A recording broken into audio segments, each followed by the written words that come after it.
In the world's most remote hunting grounds, danger doesn't always come from the animals you're tracking. It often comes from what you didn't plan for.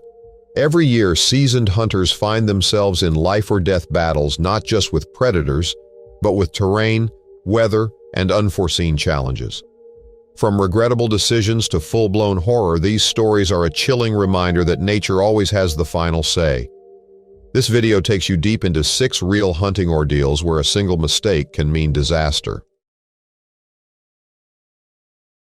The foothills of northern Wyoming stretched endlessly under the October sky of 2023, where mixed conifer forests painted the landscape in shades of amber and rust.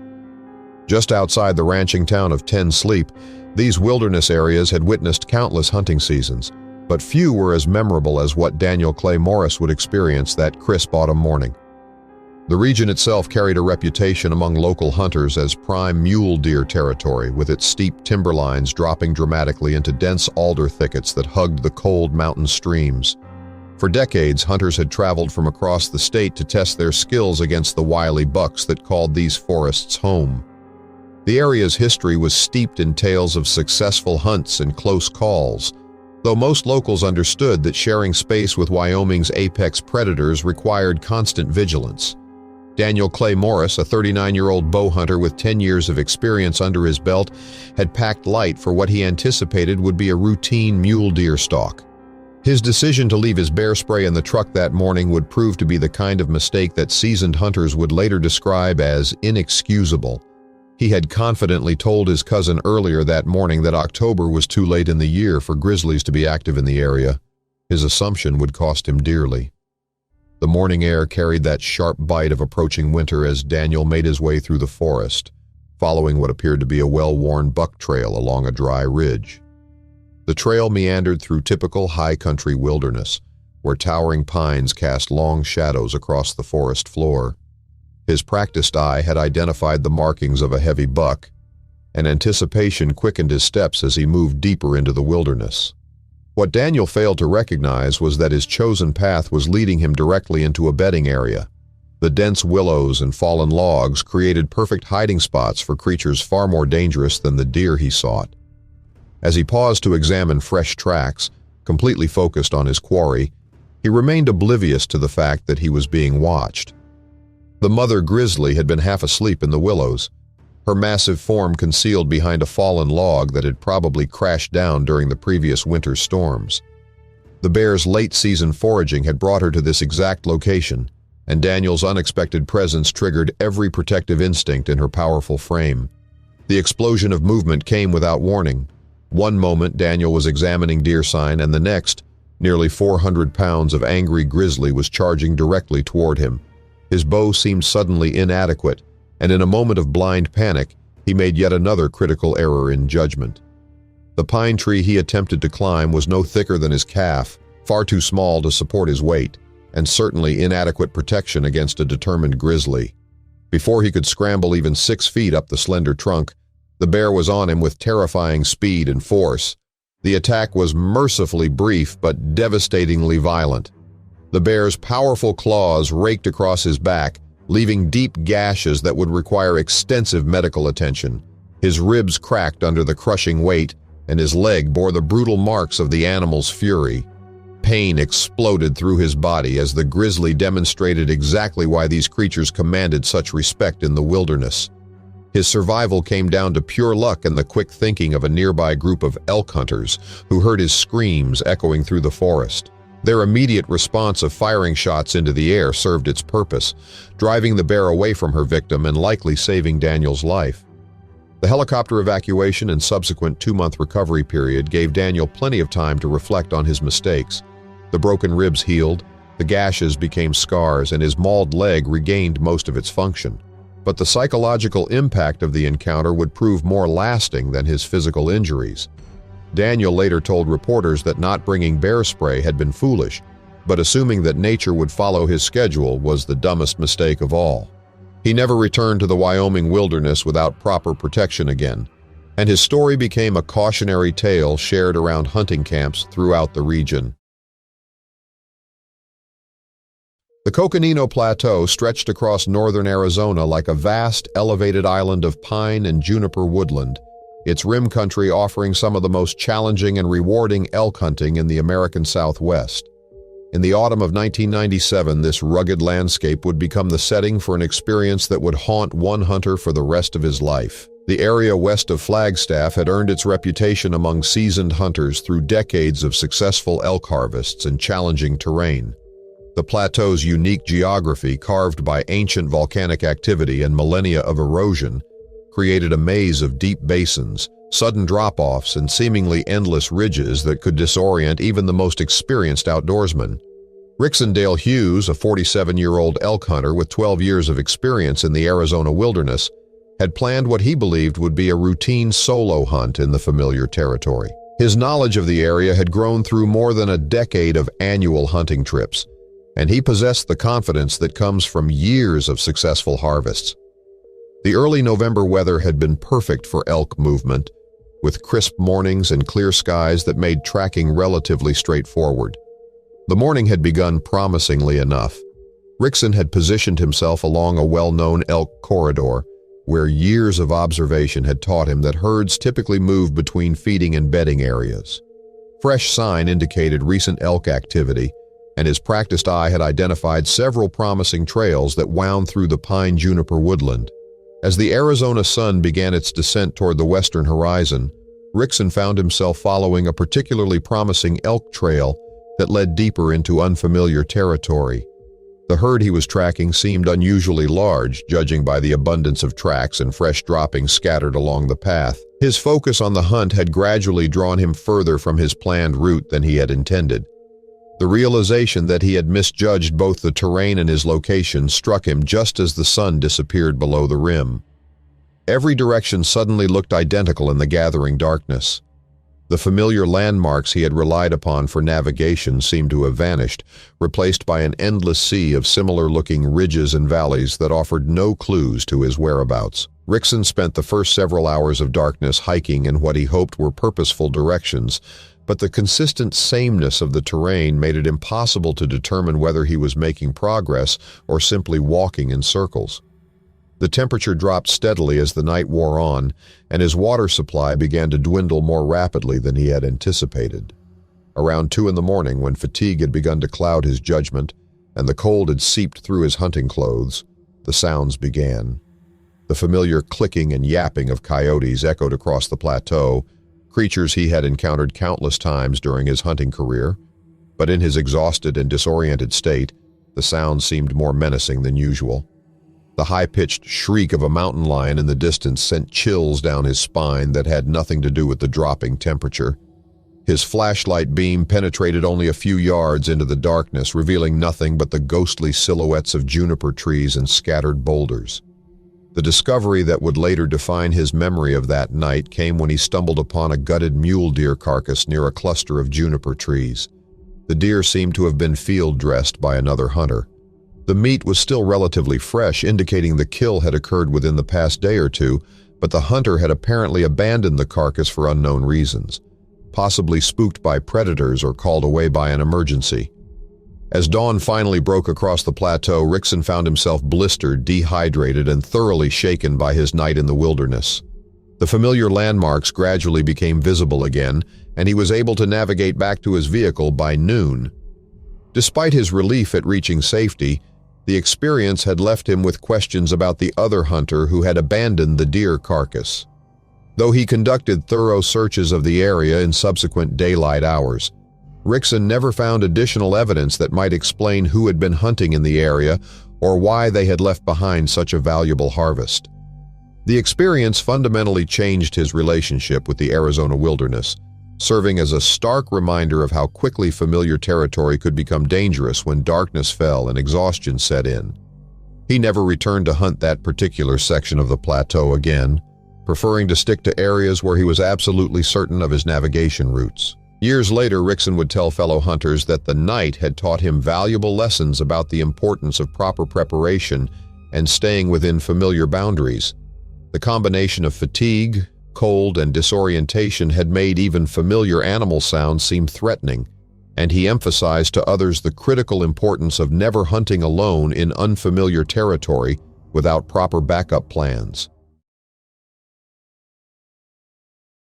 The boreal forests of central Alberta stretched endlessly across the Canadian landscape in 2005, where swampy wetlands and dense spruce stands created prime habitat for some of North America's largest game animals. Northeast of the town of Athabasca, these wilderness areas had supported indigenous hunting traditions for thousands of years before European settlers arrived, and the land still carried the wild, untamed character that made it both beautiful and dangerous. The region's history was written in the seasonal movements of moose, caribou, and bear populations that had adapted to the harsh northern climate over millennia. Local hunters understood that the boreal forest demanded respect, particularly during the fall rut, when hormones and territorial instincts transformed normally docile animals into unpredictable forces of nature. The swampy terrain, characterized by standing water, fallen logs, and dense undergrowth, presented unique challenges that even experienced hunters approached with caution. Edward James Brody, a 33-year-old archery enthusiast with several successful moose hunts behind him, had obtained a coveted bull tag for the late September season. His compound bow had proven reliable in previous seasons, and he possessed the patience and skill that bow hunting demanded. The fall rut was reaching its peak, making it an ideal time for calling in mature bulls that would normally remain deep in the forest. The morning had started with textbook conditions for moose hunting. The air was crisp but not bitter, and a light frost had settled on the wetland vegetation, creating perfect scent conditions for Edward's approach. His chosen hunting area was a natural funnel between two large swamps, a location where experience had taught him that rutting bulls frequently traveled while searching for receptive cows. Edward had positioned himself carefully using the natural cover provided by a small island of higher ground surrounded by standing water and fallen timber. From this vantage point, he could observe multiple game trails while remaining concealed from approaching animals. His calling technique had been refined through years of practice, and he was confident in his ability to bring a bull within bow range. The response to his first calling sequence exceeded his expectations. Within 30 minutes, he could hear the distinctive sounds of a large bull crashing through the undergrowth, announcing its presence with deep grunts and the occasional clash of antlers against tree branches. The animal's aggressive vocalizations indicated it was in full rut, primed for confrontation with any perceived rival. When the bull finally emerged from the dense cover, Edward immediately recognized it as a mature animal with an impressive rack that would make an excellent trophy.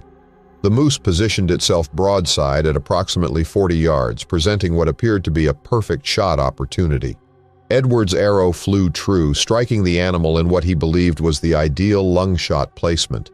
However, the bull's reaction was far from what Edward had expected based on his previous hunting experiences. Instead of the typical response of a mortally wounded animal, the moose wheeled around with startling speed and fixed its attention directly on Edward's position. The animal's eyes blazed with fury and blood frothed from its nostrils as it prepared to charge. Edward's critical error became apparent in that terrifying moment. His exclusive focus on shot placement had caused him to neglect a fundamental rule of dangerous game hunting: always have a secondary escape route planned. The swampy terrain that had seemed like such an advantage for concealment now became a deadly trap. The combination of standing water, fallen logs, and soft ground made rapid movement virtually impossible. The bull's charge was devastating in its speed and power. Despite the arrow protruding from its chest and the obvious trauma to its respiratory system, the animal covered the 40 yards between them in what seemed like seconds. Edward's attempt to dodge behind a fallen log proved futile as the enraged moose simply crashed through the obstacle with overwhelming force. The trampling that followed was mercifully brief but intensely violent. The bull's hooves, each the size of dinner plates, struck Edward repeatedly as the animal expressed its rage at being wounded. His ribs cracked under the crushing impacts, and his knee ligament tore when he instinctively tried to protect himself by curling into a defensive position.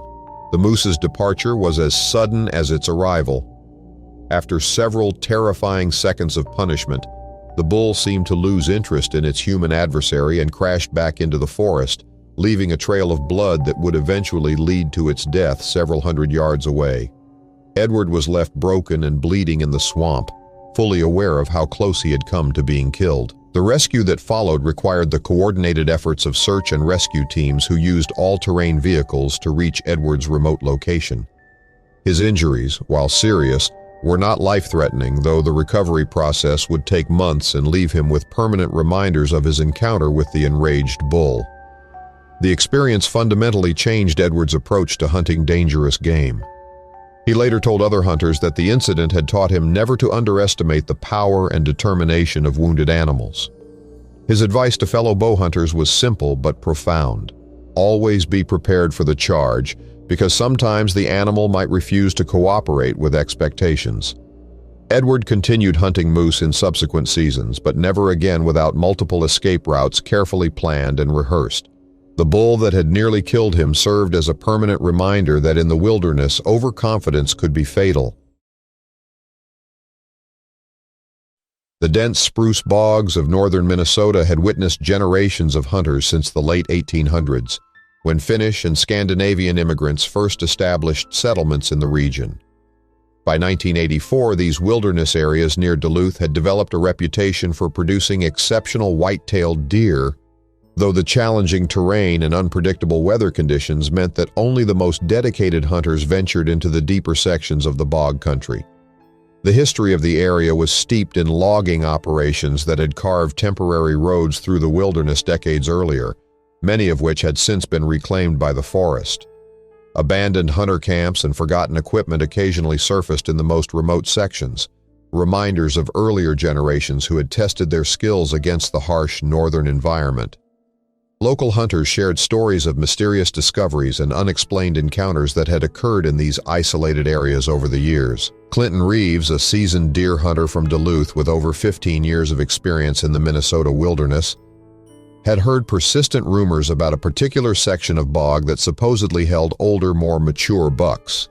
The area was known for its challenging access and brutal weather conditions, factors that had likely contributed to the deer population's ability to reach trophy proportions without significant hunting pressure. The weather had turned exceptionally cold for late November, with temperatures dropping into single digits at night and a layer of fresh snow that made tracking conditions ideal. Clinton had planned his hunt carefully, selecting gear appropriate for the harsh conditions and packing enough supplies for a full day in the wilderness. His .30.06 rifle had proven reliable in previous seasons, and he felt confident in his ability to handle whatever challenges the bog might present. However, Clinton was not able to inform anyone of his specific route or expected return time. This violation of basic hunting safety protocols would later prove to be just one of several decisions that would make his experience far more dangerous than necessary. The remote nature of his chosen hunting area meant that help would be many hours away if something went wrong. The morning had begun routinely enough, with Clinton following old logging roads that provided relatively easy access into the heart of the bog. The snow conditions were perfect for tracking, and he had already identified several promising deer trails that showed recent activity.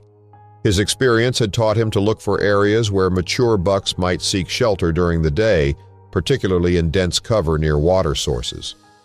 The discovery that would define his entire hunting experience came when he stumbled upon the remains of a collapsed hunter's blind in a small clearing. The structure had obviously been abandoned for years, its canvas walls rotted and its wooden frame partially buried under accumulated forest debris. What captured Clinton's attention was the old rusted rifle that lay half-buried nearby, along with a hunting pack that, despite its deteriorated condition, remained zipped closed. The sight of abandoned hunting equipment in such a remote location raised immediate questions about the fate of its owner. Clinton examined the rifle carefully, noting that it appeared to be a vintage model that had been exposed to the elements for a considerable time. The hunting pack presented an even greater mystery, as its contents remained sealed, despite years of exposure to harsh weather conditions. As he knelt to examine the pack more closely, he heard what sounded like a distant hunting call or signal from somewhere in the forest, though it could have been another hunter in the area, or even a bird call that his heightened awareness was causing him to notice more acutely. What happened next would haunt Clinton for the rest of his hunting career. As he stood and turned toward the sound, he noticed something that made his blood run cold. Suspended from a sturdy oak branch about 30 yards away hung a large buck. field-dressed with surgical precision. The deer's body showed clean, methodical cuts that spoke of expert knowledge, and Clinton realized that whoever had hung it there had likely approached from the harder ground to the north, where rocky outcroppings and established game trails would leave minimal tracks in the snow. The work appeared fresh, possibly from earlier that morning, suggesting other hunters were actively working this area. For the following 6 hours, Clinton became increasingly aware that he was not alone in the forest. The sounds he heard, branches breaking, distant voices carried by the wind, and what seemed like coordinated movement through the trees, strongly suggested the presence of other hunters or possibly poachers who were deliberately avoiding contact. His years of experience told him that someone familiar with the terrain was moving parallel to his route, using established game trails and rocky areas to minimize their footprint in the snow. The pattern became so consistent that Clinton grew certain he was being deliberately avoided by other hunters, possibly poachers who didn't want their activities discovered. His attempts to make contact by calling out or changing direction were met with silence, but the distant sounds would resume after he moved on, suggesting someone who knew the terrain well and was intentionally staying out of sight. The lack of visible tracks in his immediate area made sense. An experienced woodsman could easily move through the forest using fallen logs, rock outcroppings, and established deer trails that would minimize their footprint. The psychological impact of being avoided by unknown hunters began to affect Clinton's judgment and confidence. Every shadow seemed to pulse with potential threat, and every sound made him question whether he was dealing with illegal hunters who might be dangerous if confronted. His rifle, which had always provided reassurance in previous hunting situations, seemed less reassuring when facing the possibility of armed poachers who might react violently to discovery. The most disturbing aspect of his experience was the growing certainty that whoever was in the woods was deliberately avoiding him, using superior knowledge of the terrain to maintain their distance. Despite the perfect tracking conditions provided by the fresh snow, Clinton could find no tracks in the areas where he heard the sounds, which made perfect sense if experienced poachers were using established routes and natural features to minimize their sign.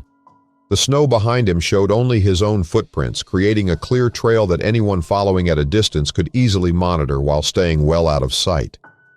When Clinton finally reached the main road at dusk, exhaustion and tension had replaced his earlier confidence.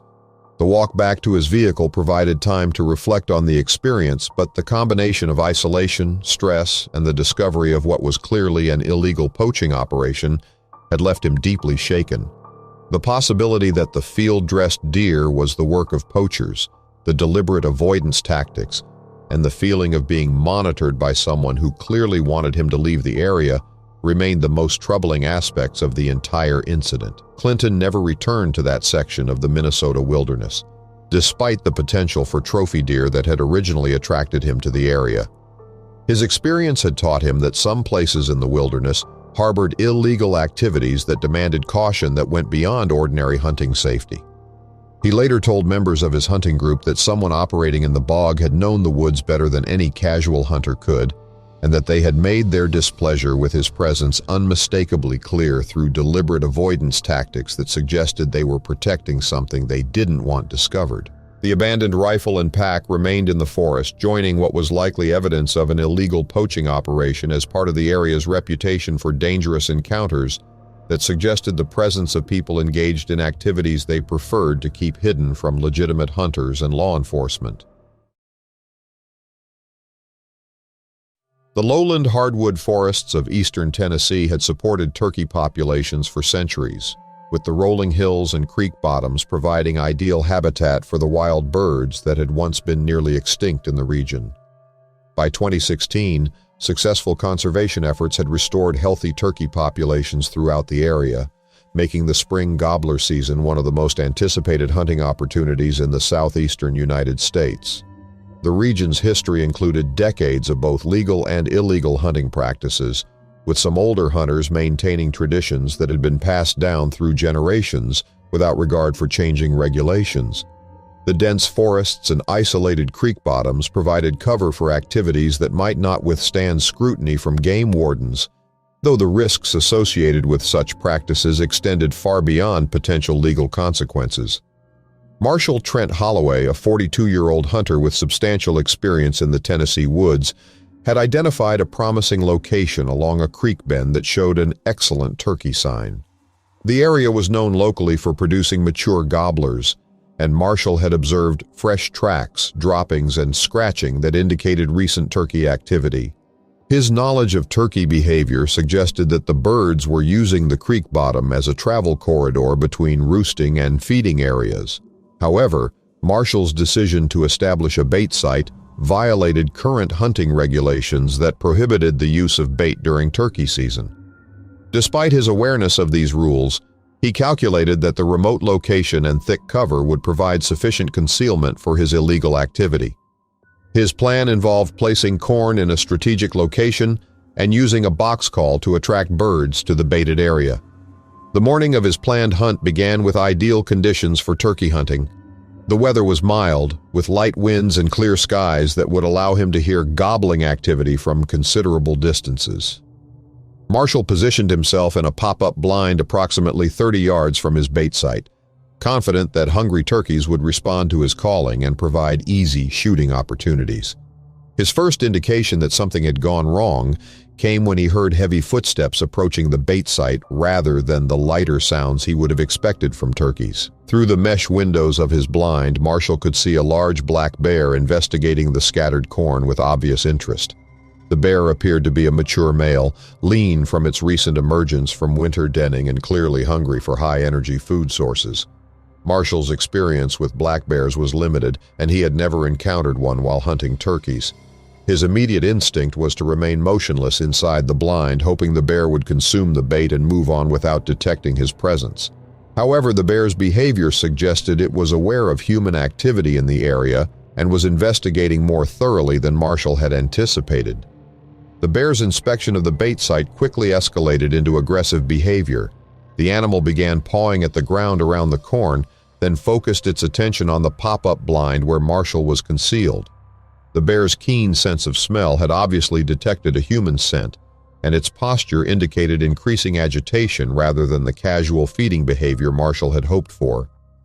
When the bear charged directly into the fabric wall of the blind, Marshall's situation became immediately life-threatening. The lightweight pop-up structure provided no protection against a determined bear attack, and the animal's claws easily penetrated the thin material. Marshall found himself face-to-face with several hundred pounds of angry black bear with no effective means of defense. Firing his 12-gauge shotgun loaded with turkey hunting ammunition was a disastrous miscalculation. The small birdshot pellets were completely inadequate for stopping a charging bear, serving only to enrage the animal further, rather than providing the stopping power necessary for such a dangerous situation. The ineffective shot eliminated his only firearm advantage while making the bear even more aggressive. Marshall's escape from the collapsing blind required him to abandon his shotgun and scramble up the nearest suitable tree. The sapling he chose was barely adequate to support his weight, but it provided enough elevation to keep him beyond the bear's reach. His perch was precarious and uncomfortable, but it represented his only chance of survival as the bear circled below. The standoff that followed lasted more than an hour, with the bear periodically testing the tree's stability and Marshall clinging to branches that bent alarmingly under his weight. The bear's persistence suggested it was either extremely hungry or had been conditioned to associate human presence with food sources. Eventually, the animal lost interest and moved away, allowing Marshall to descend from his uncomfortable refuge. The aftermath of the encounter left Marshall with a damaged ego, a destroyed shotgun, and a thorough understanding of why baiting regulations existed. Game wardens who investigated the incident found clear evidence of the illegal baiting activity, resulting in substantial fines and the loss of hunting privileges for the following season. Marshall's experience served as a harsh lesson about the interconnected nature of wildlife management regulations and hunter safety.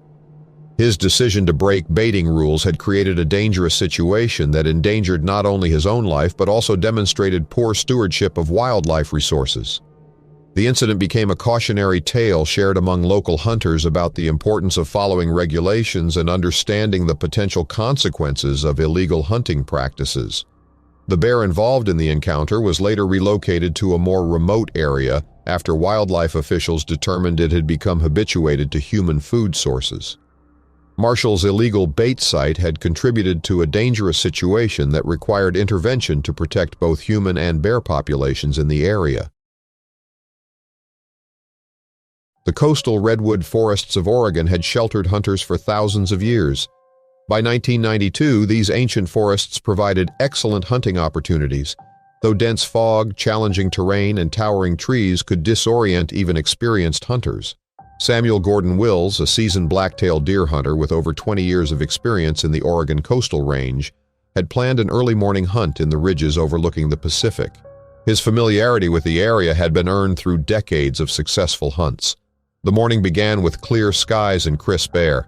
Samuel had positioned himself along a well-known deer trail that wound through the ancient redwood groves. However, the Pacific coast's notorious fog bank moved inland with startling speed, transforming perfect hunting conditions into a navigation nightmare within minutes. The thick fog reduced visibility to less than 20 yards and created an otherworldly atmosphere among the massive redwood trunks.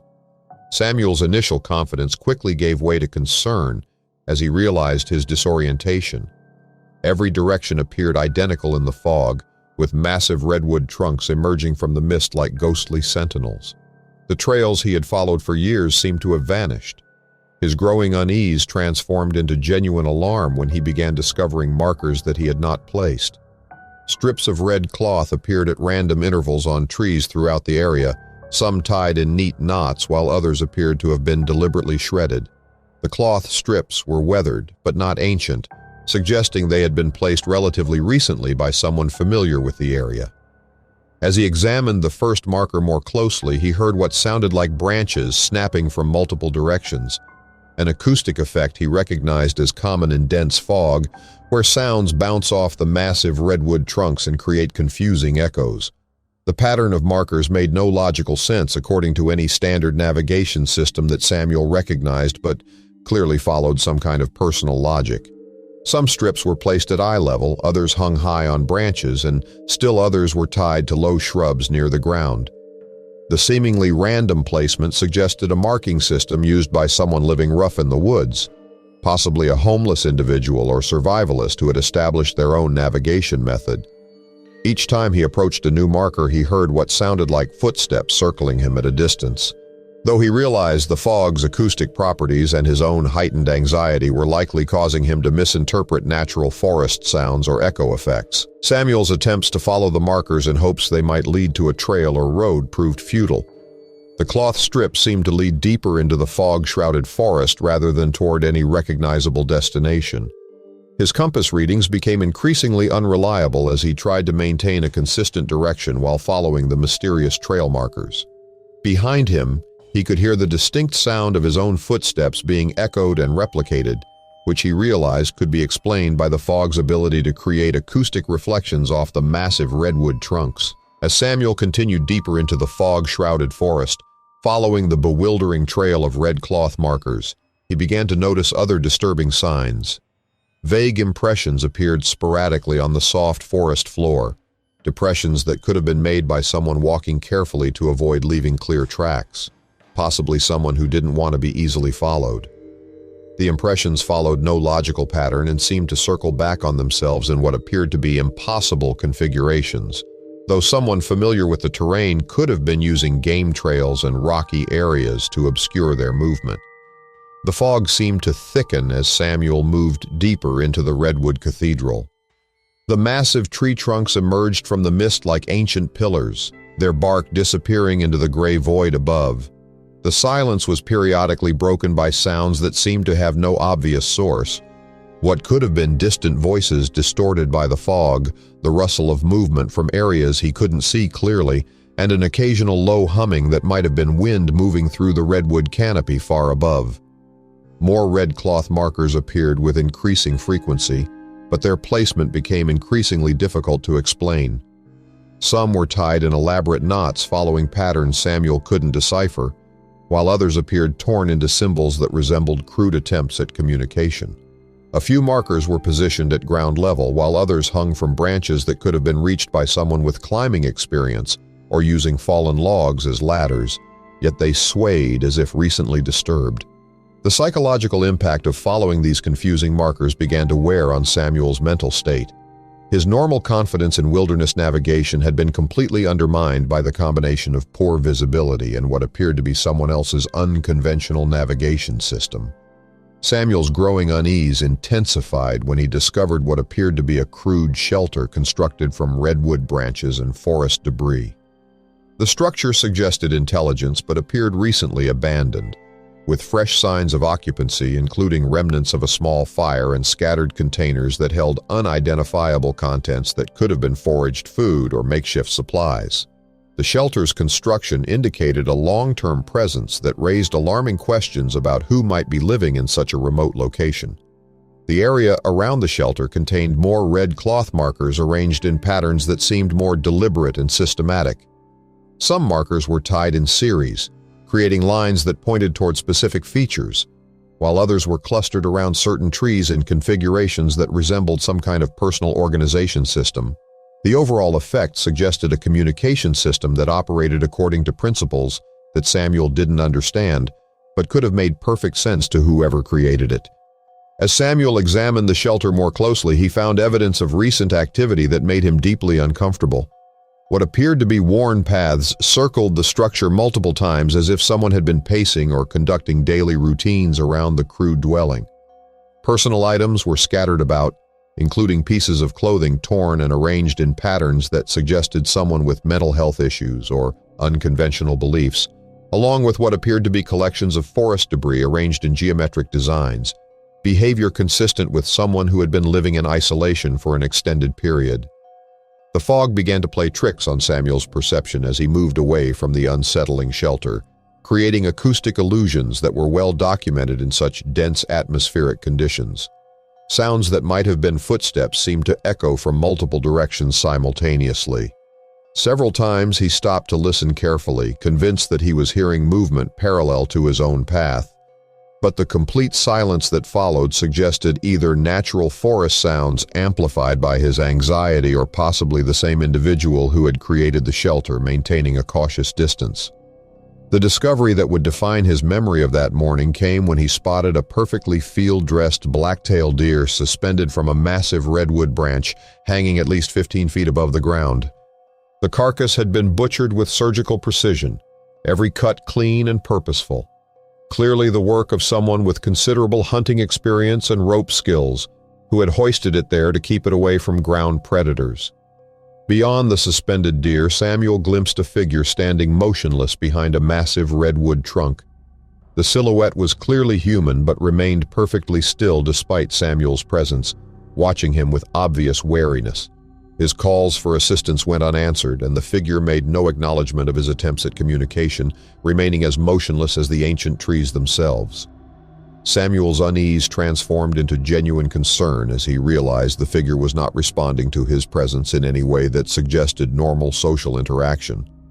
The complete stillness and lack of response suggested someone with serious mental health issues from extended isolation, or someone who had learned to be extremely cautious around unexpected visitors in their claimed territory.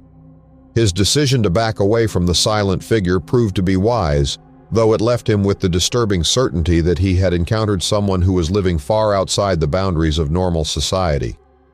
The stream that eventually led Samuel to safety had been obscured by the fog during his initial disorientation.